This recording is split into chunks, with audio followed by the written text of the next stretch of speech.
Bienvenidos a Salud para Todo, este espacio en el que hablamos de salud, de bienestar y por supuesto de todas esas complicaciones, esas patologías, y lo hacemos siempre de la mano de nuestros expertos, de nuestros especialistas. Quiero invitarlos a que se pongan cómodos en sus hogares y estén atentos justamente para tratar de resolver todas esas dudas que tenemos sobre el tema que vamos a hablar hoy. Antes de contarles de qué se trata, invitarlos cordialmente a que nos sigan en todas las redes sociales. En www.teleamiga.com pueden encontrar información pues absolutamente de todos, nuestra programación, artículos muy importantes, que usted conozca de primera mano cuál es pues toda la programación que tenemos en nuestro canal. También invitarlos a que nos sigan en redes sociales. En Instagram estamos como @teleamigatv y en YouTube, ahí en YouTube usted nos busca en la lupita como canal Teleamiga, se suscribe, activa ahí la campanita para que le lleguen primero las notificaciones y va a encontrar todo el contenido de Salud para Todo en una lista de reproducción. Ahí la puede ubicar usted desde su computador, desde su celular, desde su tablet, desde donde quiera, y seguirnos y conectarse con nosotros en las redes sociales. Hoy vamos a hablar de un tema muy importante. Sabemos que es la segunda causa de muerte, no es la primera como muchos pensarían, y estamos hablando del cáncer. ¿Cuáles son esos avances en oncología, esos avances para los tratamientos que hay justamente para tratar esta condición? Son muchos años lo que han pasado y nuestros científicos continúan tratando de dar con esa cura definitiva y pues el camino continúa. Vamos a hablar justamente de eso. ¿Cuáles son los avances en oncología? ¿Qué hay de nuevo en este tema? ¿Cómo se está tratando el cáncer en las últimas décadas? ¿Cuál es esa diferencia que hay justamente cómo se trataba años atrás a cómo se trata ahora? Vamos a darle la bienvenida a nuestra invitada de hoy y quiero darle las gracias por estar aquí a la doctora Juliana Saavedra. Ella es médica y magíster en epidemiología y especialista en gerencia integral de servicios de salud de la Universidad del Rosario. Tiene amplia experiencia en investigación clínica e industria farmacéutica en las líneas de oncología, hematología, enfermedades raras de la sangre y actualmente es la Medical Manager de la Unidad de Atención Especializada de Sanofi. Bienvenida, doctora, gracias por sacar ese tiempo estar aquí. Gracias a ti por la invitación. Bueno, no, doctora, a usted por estar acá. Y bueno, hoy un tema que nos reúne aquí a hablar es el tema del cáncer. Seguramente en casa conocemos a muchas personas que viven o conviven con una persona que es un paciente de cáncer. Hay muchos tipos de cáncer, por supuesto, en casi todas las partes del cuerpo. Y es este crecimiento de células de manera desordenada que provocan, pues, a su vez una serie de enfermedades en cadena. Doctora, hablemos un poquito del cáncer. ¿Cómo podemos no solo definirlo, sino poder hacer un panorama general de cómo está esa enfermedad en la actualidad? Bueno, creo que voy a empezar con un término que a todos nos llama la atención y es que el cáncer no significa muerte. El cáncer simplemente es una alteración, una patología que, como tú muy bien lo mencionas, es el crecimiento anormal de esas células que componen nuestro cuerpo. Pero hay dos tipos grandes o familias de cáncer. Los cánceres sólidos, que básicamente son aquellos que conocemos ampliamente como el cáncer de mama, el cáncer de próstata, pero también hay otros cánceres que se dan en la sangre o en el sistema líquido que compone nuestro cuerpo, para ser un poco más básico. Uno de ellos es la leucemia, otro el mieloma múltiple, que también es parte de estos cánceres que aquejan a nuestra población. En términos de datos importantes, pues el cáncer, como tú lo mencionas, es la segunda causa de mortalidad. Dentro de los cánceres más frecuentes está el cáncer de mama, que afecta más o menos a 15.500 personas en Colombia, según data del Instituto Nacional de Cancerología y el Ministerio de Salud reportado en el 2022. Luego sigue el cáncer de próstata, que afecta más o menos a 14.500 pacientes, y otros cánceres está el cáncer de colon y de recto, que afecta aproximadamente a 11.000 pacientes en nuestro país.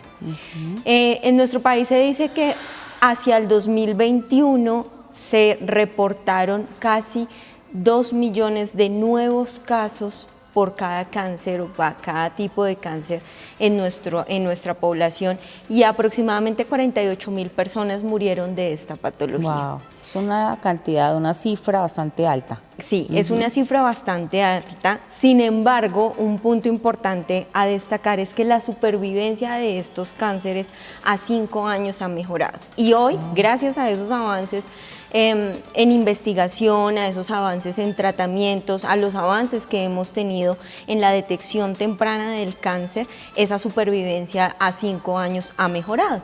Y se dice que en cáncer de mama, en cánceres líquidos como el mieloma múltiple, como la leucemia, los pacientes tienen más probabilidad de vivir a 5 años que hace unas décadas atrás. No, además hay que decir algo muy importante, que lo hemos conversado aquí con otras personas, con la Liga Colombiana contra el Cáncer, que nos ha acompañado, el Instituto Nacional de Cancerología, y es mencionando esas cifras que exactamente, así como lo está diciendo la doctora, ocurre en nuestro país. Pero hay algo, y es un patrón que se repite actualmente. Después de la pandemia empezaron a crecer muchos más los casos de detección tardía de esos tipos de cáncer, porque las personas no acudieron pues a los servicios de salud a hacerse un chequeo de rutina, poder detectarlo a tiempo, sino que en esos 2, 3 años que pasaron, pues el cáncer avanzó y ahora hay mucha detección tardía.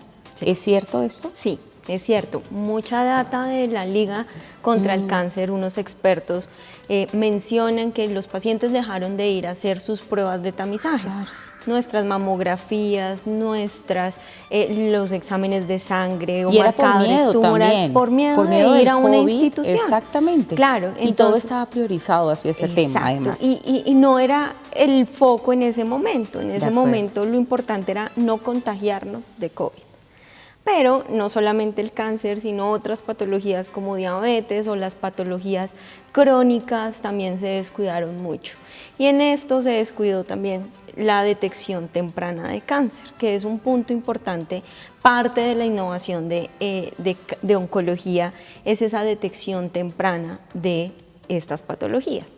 Asistir a mamografías, hacerse la prueba del antígeno prostático para los hombres, todo nuestro control anual para detectar tempranamente. Ahora bien, para las mujeres y hasta para los hombres también, la vacunación contra el VPH. La vacunación también tuvo un gran impacto negativo posterior a la pandemia y esto hace pues que la población femenina dejó de vacunarse contra el VPH y también permite el aumento de cáncer de cervix en la población. Y además que es un cáncer prevenible. Exacto. Eso hay que tenerlo muy en cuenta y hay que decirlo. Aquí tuvimos un programa también específicamente relacionado con el virus del papiloma humano, que es el que puede llegar a desencadenar ese tipo de cáncer, de cuello uterino, de cervix. Pero lo más importante es que sepan que hay prevención. Sí. Y entonces, ya que haya prevención, no podemos hablar de cura, pero sí de prevención, y eso es fundamental, que a las niñas se les ponga esa vacuna y prevengamos desde temprana edad. Así es, así es. Y otros tipos de cáncer también, la citología cervicovaginal. Las mujeres dejamos de ir también a hacer nuestras citologías anuales. ¿Cada cuánto debería hacerse, doctora? Anual. Existe Algunos servicios de salud están diciendo que no es anual, sino que puede ser más tiempo. Depende de la población, de la edad de la mujer, de los antecedentes patológicos de la mujer.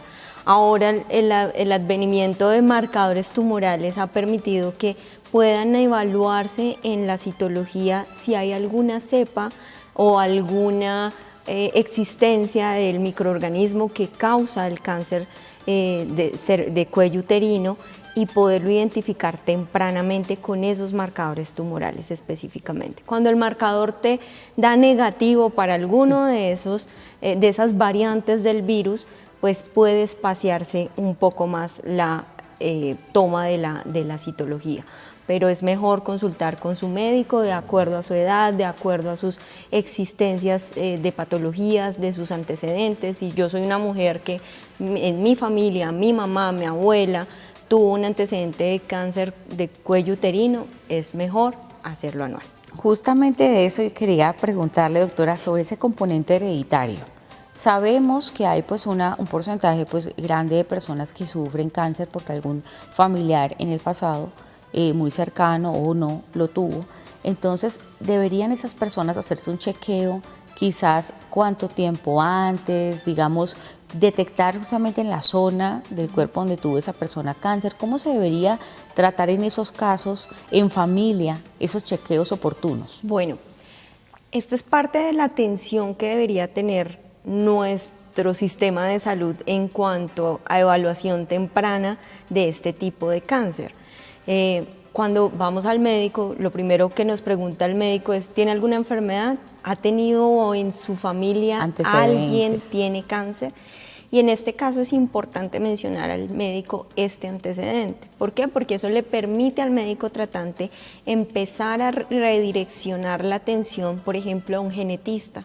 Ahora, en la atención del cáncer, existe un equipo multidisciplinario que no es solamente el oncólogo, claro, o que no es solamente el hemato-oncólogo en el caso de los cánceres líquidos, sino un grupo multidisciplinario que evalúa por qué te dio este cáncer o qué fue el causal de que estés desarrollando un cáncer. Muchos de los cánceres no tienen un causal específico y se dice que muchos es por hábitos de vida saludable, entonces aquí es cuando nos dicen que no comamos ultraprocesados, que claramente pues tienen muchas sustancias que hacen que nuestro ADN y nuestras células empiecen a cambiar su forma y tengan esos crecimientos desproporcionados.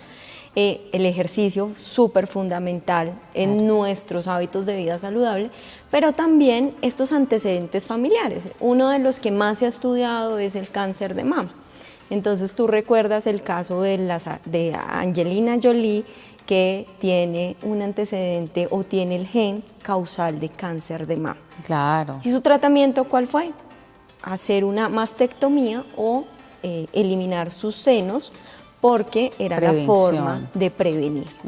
Y esto se hace gracias a esos marcadores tumorales, a esos abordajes multidisciplinarios con genetistas, que nuestro médico de atención primaria sepa cuáles son nuestros antecedentes para que él pueda ir redireccionando esa atención a un equipo con mayor interés y foco en detectar tempranamente esos cánceres familiares. Doctora, me llama la atención lo que está diciendo, sobre todo de los factores de riesgo, porque muchas personas dudan que el hacer ejercicio vaya a disminuir esto y todavía hay dudas sobre el tema.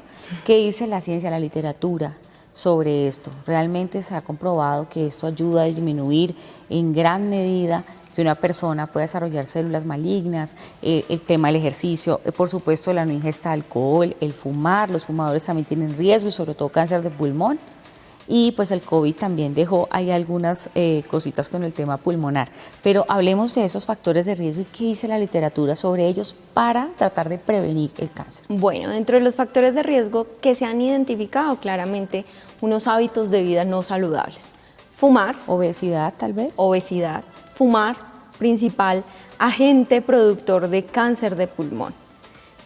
El vapor o las personas que usan sus cigarrillos electrónicos, también ya se ha determinado que esto trae sustancias que van a cambiar esa forma de las células o el ADN de la célula para que termine volviéndose una célula maligna. Recordar que el segundo cáncer de pulmón, tanto para hombres como para mujeres, es el segundo cáncer de mayor prevalencia, el cáncer de pulmón. La obesidad, claramente esto tiene un impacto proinflamatorio, el hecho de que nuestras células estén en esa fase de inflamación hace que esto también permita un ambiente para que las células se pongan malignas y empiecen a desarrollarse cánceres. Otra que es muy frecuente en nuestro medio es las personas que cocinaban con carbón o leña o quienes se exponen a solventes químicos o a radiaciones. Esto también son sustancias que están relacionadas con cánceres y el desarrollo de estas es algo real. Mi abuela justamente, ella es del campo, era del campo y ella murió muy joven, producto de que todos los alimentos eran cocinados en leña. Y el médico determinó que era justamente por eso, es que eso es como que se va yendo al estómago. Exacto. Es algo así lo que entendemos. Lo que pasa es que ese humo empieza a cambiar la forma de la célula porque ese humo tiene unas sustancias que van a ser perjudiciales a las células. Entonces, más que se vayan al estómago, es que terminan cambiando la forma o el ADN. El ADN, para hacerlo un poco más básico, es como esa estructura que tienen las células específicamente para ser parte de un órgano, y ellas tienen que tener cierta estructura, y que si se sale de esa estructura, entonces va a ponerse mala, digamos que en términos básicos se va a poner malita esa célula, y el cuerpo no va a permitir o no va a poder eliminarla como normalmente pasa, porque el cuerpo tiene un ciclo que se llama el ciclo celular, y él va determinando cuál célula ya está viejita, la va cambiando por una nueva y la va sacando como del mercado. Ok, eso es lo que va y haciendo la va naturalmente. renovando. Exacto, pero el hecho de esas sustancias hacen que esas células se pongan más viejitas más rápidamente o más feitas, y el cuerpo no pueda detectar que ya no deberían estar ahí. Además, hay otros factores de riesgo pues relacionados con el tema piel, por ejemplo, las radiaciones ultravioletas, el tema del sol. Entonces, bueno, hay muchos factores, y ahorita vamos a seguir hablando de eso, doctora, porque sí me interesa que la gente lo pueda tener claro, pueda tener en sus manos ese tema de prevención y sepa que sí se puede prevenir y que la literatura así lo dice. Vamos a ir a una pausa, ya regresamos con la doctora Juliana Saavedra aquí en Salud para Todos.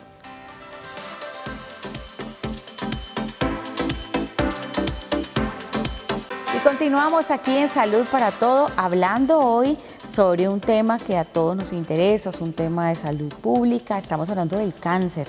Es la segunda causa de muerte, y pues la primera de ellas es las enfermedades cardiovasculares, enfermedades no transmisibles, todo esto de diabetes, que también pueden llegar a provocar cáncer. Entonces vamos a tratar digamos, de aclarar todas las dudas en torno al tema. La doctora, hace un momentico estábamos hablando en el bloque anterior, antes de irnos a la pausa, sobre todos esos factores de riesgo. ¿Qué otros factores también usted pueda destacar? Dice, ojo con esto, sí, porque a veces no le prestamos atención a muchas cosas y está en nuestras manos a veces prevenir. Exacto. Bueno, otro tema, y lo mencionabas antes de finalizar, era el tema de los rayos UV. Sí. Y es un cáncer que casi no hablamos, el cáncer de piel. ¿Cuántos de nosotros hoy nos aplicamos nuestro bloqueador, o repasamos nuestro bloqueador, o nos aplicamos el bloqueador detrás de las orejas, que es un lugar súper olvidado? Sí. Entonces, ese es otro punto. El cáncer de piel en muchas de las encuestas no sale porque es tan grandes las cifras que evitan ponerlo para no hacer comparaciones entre un cáncer de pulmón, entre un cáncer de mama, que son parte de los más frecuentes. Y esto mismo pasa con los cánceres líquidos, con el mieloma múltiple, las leucemias. Muchos de estos no se tocan en las estadísticas o no se ve el impacto porque no es tan prevalente o no es tan incidente. ¿Qué quiere decir eso? Que no hay tantos casos, sin embargo, son muy mortales. Sí. Y a pesar de que estamos hablando de que gracias a los avances tecnológicos la supervivencia ha mejorado, pues todavía siguen existiendo personas que fallecen por esta patología, que quizás pudo haberse evitado con un diagnóstico temprano, con un abordaje terapéutico correcto, con un acceso a terapias mucho más rápido, porque nuestro país cuenta con muchas terapias a nivel Colombia, pero pues sí es parte de lo que no se está hablando. Para retomar el tema de los factores de riesgo, otro es la alimentación. Clave, sí. Clave. Nutrición. Nuestros abuelos, ¿cómo se alimentaban? Con comida real. Nuestros abuelos no comían paqueticos, no comían chicles, no comían galletitas de paquete. Nuestros abuelos se alimentaban de lo que el campo daba. De acuerdo. Una fruta. La fruta. Y parte, y lo mencionábamos previamente, es cómo nos estamos alimentando. Dejar estos alimentos ultraprocesados. Yo creo que todos vemos cada vez que compramos un paquetico, el triángulo negro que dice exceso en azúcares, sí, ahora exceso sale, en porque sal. antes eso no, Exacto. ni siquiera salía en los paquetes. Exacto. Y una vez hablamos aquí justamente, doctora, de loncheras saludables, porque es que los niños empiezan, ¿no? O sea, a los niños que tristemente pues en las escuelas venden todos estos paquetes, a ellos les fascina el dulce, pero todo con moderación, y decían cómo armar una lonchera saludable, y realmente eso es muy bueno para los padres, que lo empiezan a implementar, una fruta en lugar de un dulce, un paquete. Y pensando en que nuestros niños son las poblaciones que más adelante pueden ser susceptibles a padecer una de estas patologías. Entonces la alimentación siempre lo más natural que podamos, lo más real que podamos, volver a los mercados, a las plazas, sí. Allí es donde conseguimos realmente la alimentación que nos va a permitir fresca. Exacto, frenar también y como parte de esos factores de riesgo del cáncer. Y otro, claramente mantener una vida estable, ejercitándonos, haciendo ejercicio 30 minutos, dicen los expertos, por día, al menos una caminata rápida, y creo que esto es lo más importante. El sedentarismo que nos dejó la pandemia es muy grande. Sí, sí, sí. Y todos nos sentamos, antes por lo menos salíamos a hacer algo a la calle. Yo creo que la pandemia tiene algo como de dualidad.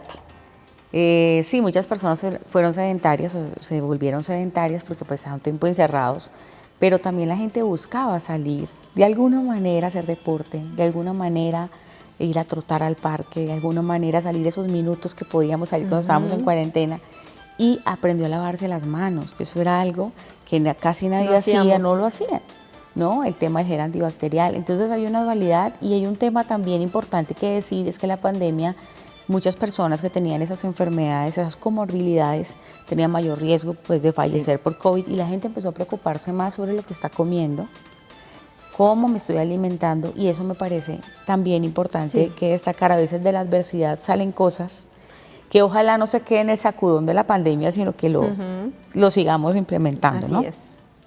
Bueno, doctora, hablemos también justamente de estos tratamientos. Actualmente, ¿cómo estamos en el tema de tratamientos, en lo que existe en el momento? No hablemos tanto de avances, sino lo que hay.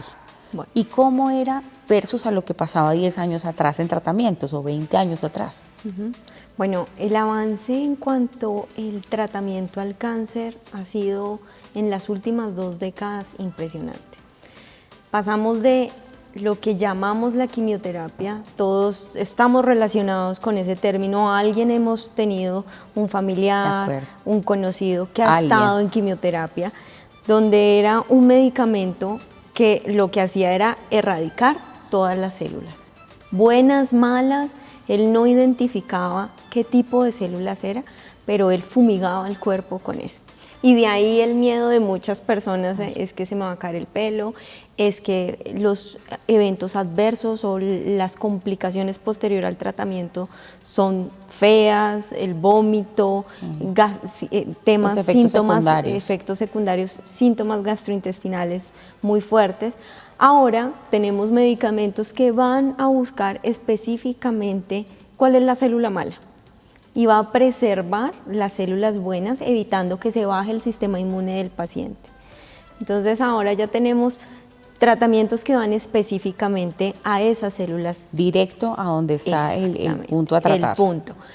¿Qué tenemos también? Y esto ha sido gracias a lo que llamamos la medicina personalizada, y es tener exámenes de sangre o marcadores tumorales para identificar el nombre y el apellido de ese cáncer y específicamente qué le pasa a esta célula. Y a partir de esos marcadores tumorales poder tener un mejor abordaje terapéutico y decir, por ejemplo, si mi cáncer marca amarillo, yo voy a buscar un tratamiento que dé específicamente a esas células amarillas. Y esto pasa mucho en cáncer de mama, en cáncer de pulmón, que identifican específicamente qué gen está dañado o está expresándose de manera maligna y poder tener un tratamiento a partir de eso. Eso es excelente. Claro, en cuanto a cánceres como leucemia y mieloma, que son comunes en niños que también. No solamente son comunes en niños, las leucemias dan en niños y en adultos, y el mieloma múltiple da en pacientes adultos. No es un cáncer de niños. Y tenemos en nuestro medio varios conocidos con esta patología. Hassam es uno de estos, Sí. de estas personas que tienen mieloma múltiple. ¿Y cómo se ha podido identificar a partir de la biología o de la estructura de la enfermedad qué tratamiento dar? Y tratamientos específicamente para el paciente. Entonces esa medicina personalizada nos ha llevado a saber qué tipo de cáncer es muy al detalle, saber qué medicamento le voy a dar, y a futuro esto nos va a permitir saber si ese medicamento que le estoy dando realmente sí está haciendo un efecto. Actualmente tenemos unos resultados que nos permiten identificar si el tratamiento pues tiene un efecto, y es cuál es: que el paciente viva más, que el paciente no tenga impacto en su calidad de vida, es decir, que no tenga dolor, que no tenga síntomas propios de su cáncer, y también el tiempo al siguiente tratamiento, porque hay enfermedades o hay cánceres que después de una remisión, es decir, un periodo libre de la enfermedad, puede volver a aparecer. Una persona que es sobreviviente de cáncer, y hago una pausa ahí, doctora, qué pena. Tranquila. ¿Puede volver a desarrollar otro tipo de cáncer diferente? Sí. Ok. ¿Por qué? Y pasa mucho en las enfermedades hemato-oncológicas. Las células varían y puede un paciente con mieloma terminar haciendo otra patología diferente que no sea el mismo mieloma. O recaer, y recuerden algo que es importante: las metástasis son esas siembras de tumor primario en órganos distantes o en lugares distantes del cuerpo. Entonces es un paciente que tenía cáncer de mama, pero terminó con una masa en hígado, pero esas células no son del hígado, sino son células que vienen migrando desde la mama y que se posicionan en estos órganos y hacen metástasis. Esto es otro estadio, digamos que más avanzado de los cánceres, y a donde no deberíamos llegar, donde deberíamos estar evitando, gracias pues a los advenimientos de nuevas abordaje terapéutico, nuevos exámenes para diagnosticar tempranamente, todo el tema de tamizaje. Cuando yo hablo de tamizaje me refiero a exámenes para prevenir, para coger tempranamente la patología. Digamos que ahí es donde podría estar la clave también, en poder hacer un diagnóstico más certero. Sí. Hacer, digamos, surtir todo tipo de exámenes de sangre, de todo, laboratorios, todo lo que haya que hacer para poder identificar exactamente y aplicar la fórmula que usted nos está diciendo, ese medicamento exacto. Ya lo mencionaba con colores, pero sí, si son células amarillas, pues dar el medicamento exacto a esas células. Exactamente. Y parte de lo que viene a futuro es eso, cómo una mamografía puede salvar o detectar muy tempranamente el cáncer. Y yo creo que muchos han escuchado hablar de inteligencia artificial. Sí, las IA. Entonces la inteligencia artificial es simplemente una de las herramientas que va a tener la medicina para mejorar el tratamiento. Muchos, y esto es una conversación que yo ya he tenido, y es: los médicos nos vamos a acabar porque hay inteligencia artificial. Y no es así. Gracias a estas herramientas, nuestra función como médicos nos permite mejorar. Se fortalece. Y fortalecer, claramente. Entonces vamos a tener unos algoritmos de manejo gracias a estos robots, porque es un tema muy complejo, para identificar tempranamente estas lesiones en mama, o para identificar qué gen está produciendo el mieloma múltiple, que ahora no lo hay. Ahora hasta un día decir: esta persona es susceptible de tener un cáncer de este tipo, entonces ojo los médicos, y poder prevenir, eso sería maravilloso. El futuro. El futuro. Doctora, ¿por qué es necesario que hablemos de estos temas? ¿Por qué es necesario también que la gente sepa qué se está haciendo en avances en oncología? Porque normalmente le dicen tratamiento de cáncer, la gente piensa quimio, radio, nada más. No hay otra opción, pero sí las hay. Entonces, hablemos un poquito de la importancia que tiene hablar de esos avances en oncología. Bueno, creo que el principal motivador para llegar a estas conversaciones es quitarnos de la cabeza que el cáncer es igual a muerte. difícil para a algunas quienes personas. Ujú. han tenido una persona cercana o hemos tenido una persona cercana en un proceso con cáncer, pues no es nada fácil, no es un proceso que todos estamos listos a sobrellevar y que tenemos esa preexistencia de que se va a morir. Sí. No es así. Y hablar de los avances en oncología nos permite identificar cómo hemos mejorado la supervivencia, cómo antes se moría la mitad de los pacientes a 5 años y hoy el 72% de las pacientes, por ejemplo, con cáncer de mama a 5 años siguen vivas.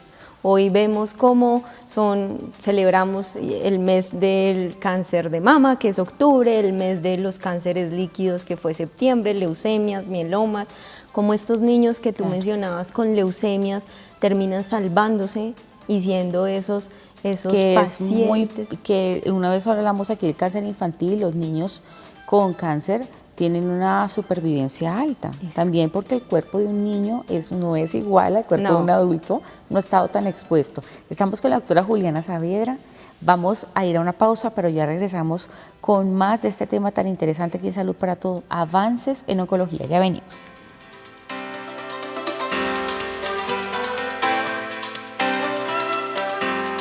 Seguimos aquí en Salud para Todos con la doctora Juliana Saavedra hablando sobre los avances en oncología.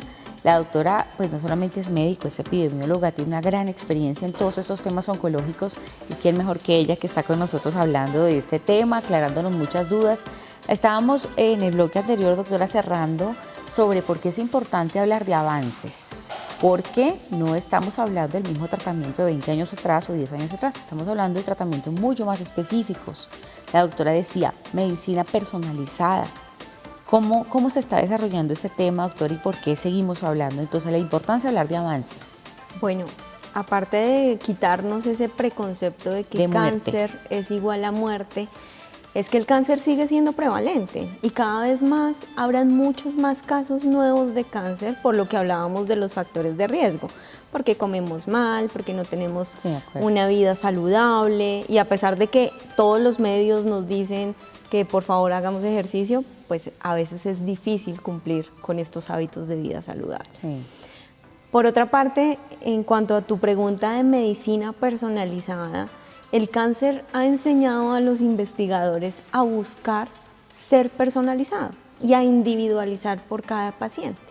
Entonces hablábamos de la quimioterapia hace 30, 40 años, 20, es más, todavía se sigue usando la quimioterapia. Yo le quería preguntar justamente eso, esa quimioterapia y radioterapia, que es normalmente los tratamientos por excelencia que hay. ¿Qué diferencia hay entre esa quimio y esa radio de años atrás a la de hoy? Bueno, yo creo que el hecho de estos avances en conocer mejor el cáncer, en saber qué lo produce, en saber cómo están esas células, el origen, ha hecho que las farmacéuticas creen medicamentos mucho más enfocados y con menores efectos secundarios, que ese es uno de los grandes diferenciadores entre las quimioterapias antiguas a hoy. Siguen utilizándose la quimio, la radio, siguen siendo esa terapia estándar para muchos de los cánceres. Ahora hablamos de algo que se llama la inmunoterapia, que es lo que hablábamos de un medicamento que va a identificar específicamente una célula maligna y no va a romper o a eliminar todas las células, sino que va a ir muy específica. Y hay muchos más avances, pero esto es dado gracias a esa medicina personalizada, a ver el ser humano como un ser humano, como un único cuerpo que permita llegar a tratar individualizadamente al paciente.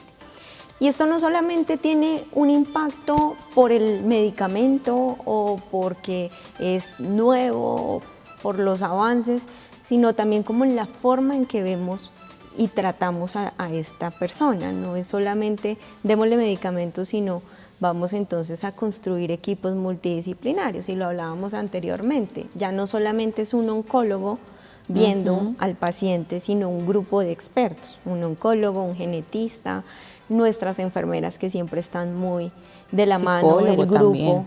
el psicólogo, y entonces ya no le tenemos miedo a ir al psicólogo. Psicooncólogo. El psicooncólogo, tenemos también un grupo de psiquiatras muy expertos en patologías oncológicas, un nutricionista, Muy importante. un fisioterapeuta. Muchos de estos pacientes se desacondicionan porque estar en esta condición empieza a perder también masa muscular el paciente. Incluso yo he escuchado un ejemplo muy cercano de una persona que empezó a hacer ejercicio un año y medio, muy fuerte, entrenamiento funcional. Después fue detectado con cáncer de estómago y la persona sobrevivió a los tratamientos y el médico le dijo claramente, si usted no hubiera hecho ejercicio, quizás su cuerpo no hubiera soportado las quimios y las radioterapias. Entonces vean qué importante también hacer ejercicio para poder asumir una situación como un tratamiento de este tipo que pues sí, sigue siendo fuerte.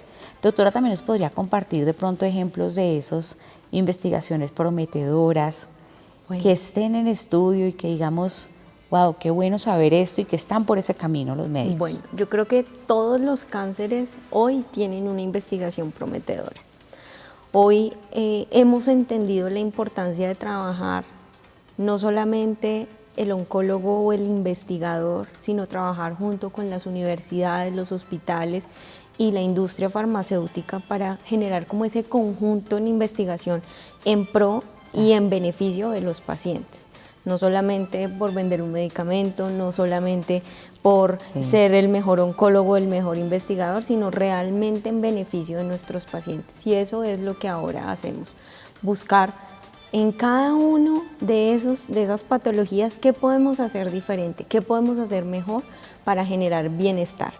Y muchos hablamos de los milagros de la ciencia, y la ciencia sí es milagrosa, tiene un impacto y tiene cosas que uno dice, ¿en qué momento descubrieron eso? Sí, hasta uno como médico se sorprende de decir, wow, la vacuna del COVID, ahorita está muy, digamos que dentro de los avances más grandes que tuvimos en medicina, es cómo alguien se inventa una vacuna para evitar tantas muertes. Y en tiempo récord. Y en tiempo récord. Entonces, todos, cáncer de mama, cáncer de pulmón, tienen muchos de los cánceres que más se investigan. Dentro de los cánceres líquidos, y soy insistente en esto, y es porque muchas veces se nos quedan atrás. Todos sabemos de qué es el cáncer de mama, todos sabemos qué es el cáncer de próstata o el cáncer de pulmón, pero muchos desconocemos qué son los cánceres de la sangre, la leucemia, el mieloma, los linfomas. Todo esto no es tan frecuente que nosotros hablemos de estas patologías, pero en estas patologías también hay muchos avances en cuanto a tratamientos, a detección temprana, al igual que en los cánceres de órganos sólidos. Qué bueno saber eso. Y en cuanto a equipos, digamos, siempre hemos visto pues los aparatos, la aparatología que existe para la detección temprana, para los diagnósticos más certeros. ¿Cómo está ese tema de equipos? Yo creo que la revolución en cuanto a ese menaje que nos permite hacer diagnóstico tempranamente o acompañamiento en el proceso del tratamiento de estos pacientes es también increíble. Ahora tenemos resonadores para hacer resonancia magnética mucho más específicos, las famosas tomografías súper específicos o las mamografías, sin ir más allá. Las mamografías ahora son mucho más de detalle. Te contaba al inicio que para las citologías vaginales ahora ya implementaron cómo evaluar qué virus hay, que sepa el virus del VPH hay, y poder identificar a partir de eso tu riesgo de tener o no tener un cáncer de cervix. Entonces, esto ha sido tanto el avance que ha permitido que nuestro diagnóstico sea mejor. ¿Qué es importante? Tener el acceso a esos implementos.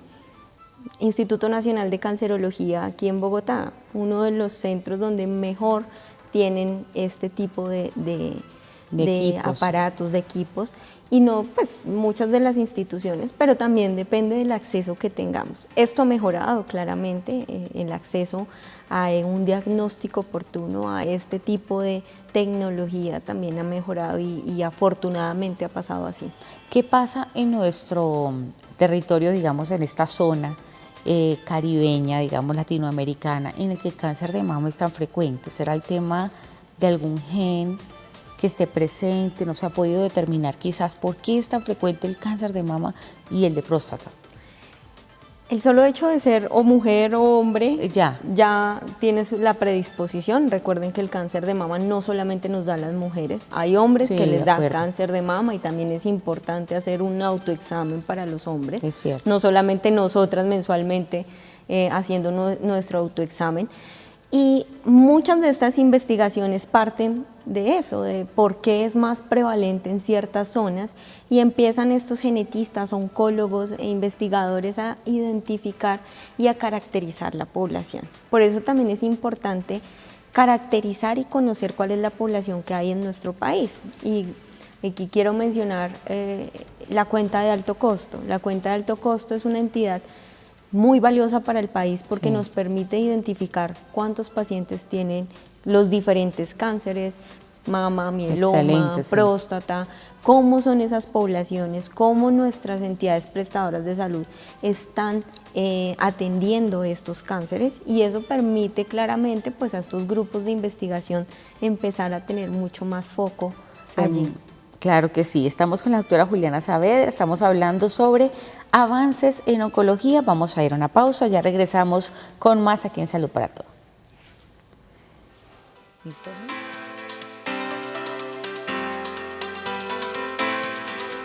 Estamos de regreso aquí en Salud para Todos, ya cerrando este tema de avances en oncología con la doctora Juliana Saavedra, quien está con nosotros.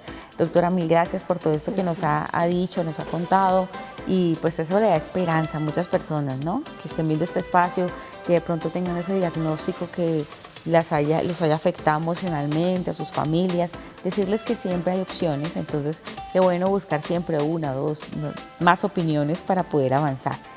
Si algún paciente, doctora, tiene, digamos, ese interés de formar parte de esos ensayos clínicos, de esas investigaciones, ¿cómo lo podría hacer? Bueno, el principal lugar para consultar es su médico tratante. Siempre su oncólogo, su médico tratante va a conocer, en caso de que existan en nuestro país, estos estudios clínicos, y él va a evaluar junto con ustedes si cumplen con esos criterios para ingresar al estudio clínico. Los estudios clínicos generalmente piden ciertas características para poder ingresar, y con el médico tratante podemos evaluar claramente la participación, y claro, esto ayuda también a la ciencia. Ser parte de un estudio clínico ayuda a la ciencia. Además, el mismo médico puede proponerle eso al paciente de acuerdo a su caso, o si ve que es un caso puntual que merece ser estudiado, pues entonces le va a decir. Importante entonces hablar con su médico tratante. ¿Qué retos, doctora, considera usted importantes que se hagan, que la medicina tiene que trabajar mucho más en cuanto a investigación, en cuanto a tratamientos de cáncer? Bueno, yo creo que dentro de los retos puntuales y locales es que permitan entrar estudios clínicos a nuestro país. Nuestra entidad regulatoria, a veces los tiempos son muy largos para poder participar o poder aprobar esta entrada de estos ensayos clínicos a nuestro país, y este es uno de los principales retos. Hay muchos, en el mundo hay muchos estudios clínicos, y cuando las diferentes instituciones empiezan a ver dónde poner esos estudios clínicos, evalúan también pues el acceso oportuno a estos ensayos clínicos y los tiempos que se tardan en aprobaciones. Ese es como el principal reto. Y otro reto que creo que también es importante, y es como población, pensar que no es que están experimentando en uno, no es un conejito de indias. Esto previamente ha tenido evaluaciones preliminares en animalitos de laboratorio para que cuando llegue al ser humano no vaya a ser tóxico, ni que piensen que van a experimentar, no, ya ha tenido previamente unos ensayos. Doctora, una pregunta que quizás no solo me hago yo, sino quizás usted también, todos. ¿Estamos lejos de una cura definitiva para el cáncer todavía? Yo creo que estamos cada vez más cerca. Los avances han permitido que lleguemos a unos abordajes terapéuticos personalizados que permiten mejorar la supervivencia de los pacientes, y creo que la identificación del cáncer no es tan fácil. Las células son muy inteligentes y el cuerpo sabe muy bien en qué momento esas células van a volverse malignas o van a cambiar su forma normal. No es tan fácil, no es tan fácil. Creo que si fuera fácil ya lo hubiésemos descubierto. Claro.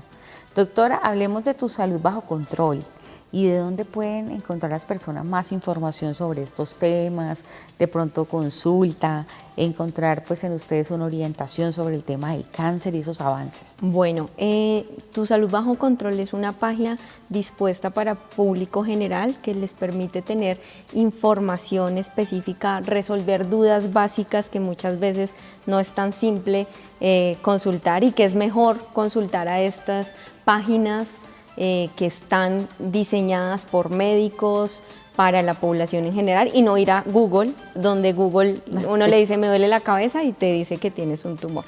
Entonces, sí, o ir favor. a la droguería, no hay que ir a la droguería, hay que consultar páginas que sean diseñadas por médicos para que ustedes puedan resolver sus dudas. Exactamente. Doctora, por último, un mensaje final que quiera dejarle a todos los que nos están viendo frente a un diagnóstico de cáncer, que les están sufriendo por ese tema y que de pronto quieren pues esa palabra de aliento para impulsarlos a seguir luchando.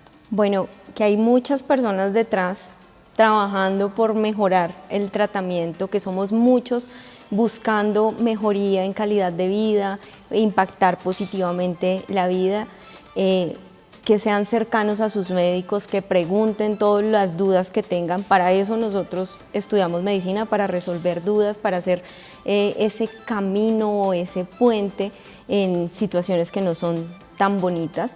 Y que gracias a estos avances, gracias a lo que hemos hecho en investigación, hoy tenemos una mejor supervivencia en esta patología. Claro que sí, estuvo con nosotros la doctora Juliana Saavedra, médica y magíster en epidemiología, especialista en gerencia integral de servicios de salud de la Universidad del Rosario, también con amplia experiencia en investigación clínica, industria farmacéutica, en las líneas de oncología, hematología, enfermedades raras de la sangre y actualmente es la Medical Manager de la Unidad de Atención Especializada de Sanofi. Doctora, gracias por haber estado con nosotros. A ti por la invitación. Bueno, no esperamos que no sea la última vez, que sigamos conversando sobre temas de salud, que hablemos de prevención y a todos ustedes que están en casa, gracias por acompañarnos, por dejarnos entrar ahí a sus hogares, a hablar de estos temas que son tan importantes para todos nosotros. Esto es Salud para Todos. Hasta la próxima.